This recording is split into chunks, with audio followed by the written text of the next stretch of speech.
We have all been there. You get paid early in December, you're living your best life, you are spending your money until you realize that actually that salary is supposed to last you until the end of January, or until you actually get your next paycheck in January. And we all know that January literally feels like the longest month of the year. It feels like it's 3 months long.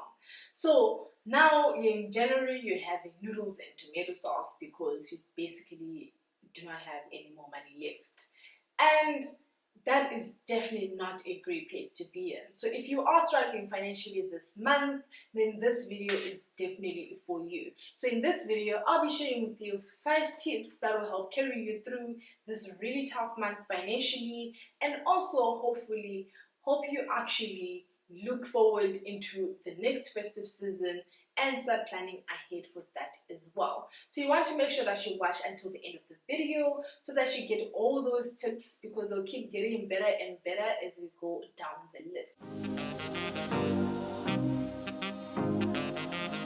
So the very first tip that I have for you is actually assessing the damage.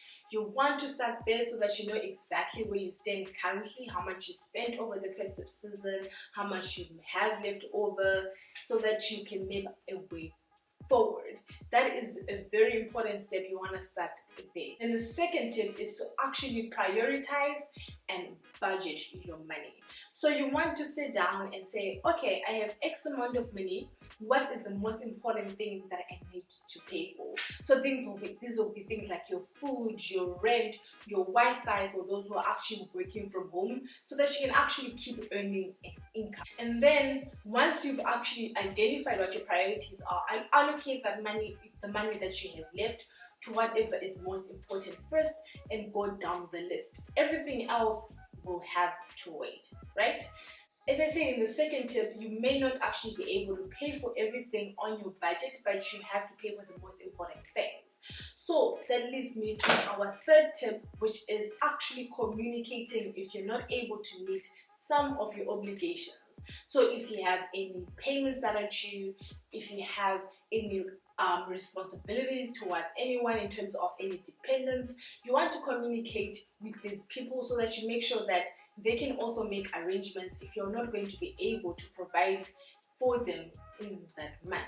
When you think about your debtors, approach them in advance, let them know that you won't be able to make certain payments this month, so that you can put together some kind of payment plan, because that will really help in terms of maintaining the relationship between you and your creditor. And also it will help to make sure that maybe your credit score can also be protected, because if you report it to them early, they may not deem your credit report if you put together a payment plan.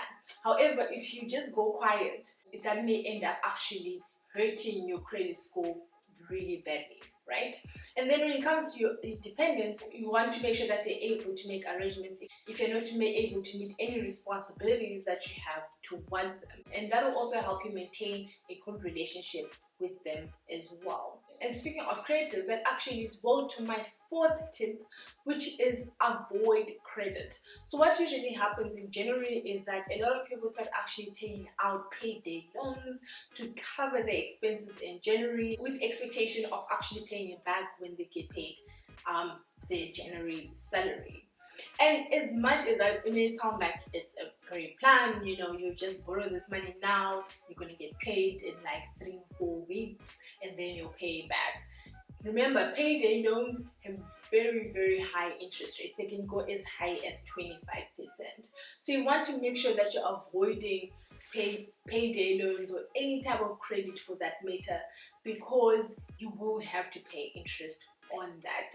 So you want to try every other avenue first before even considering turning to debt. So you want to try and get help from family if you have to, try and reach out to friends or anything, so that you can actually try every other avenue and then make debt your last option, because you always have to pay back your debt with interest. So you borrowing that 10,000 rands, it's not going back, it's just 10,000 rands. It's probably going to be 10,500 rands even.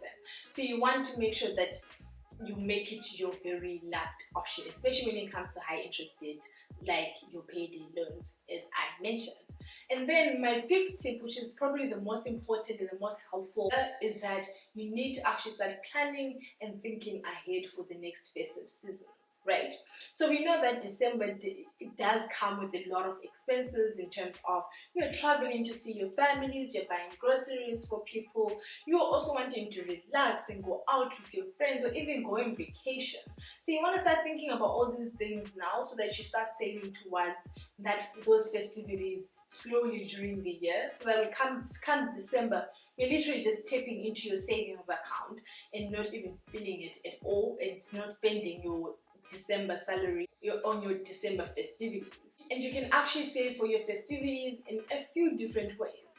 As I said, you can open a savings account and save slowly throughout the year for that, or you can join a stokvel. You should also maybe even consider building an emergency fund during the year, so that if anything happens in December, come January, if you are strapped for cash and everything is not working out, you can actually tap into your emergency fund and not actually feel the heat as much. So tip number 5 is probably the most important one, because it will help you make sure that you do not end up in the same situation that you're in now come 2022 and beyond.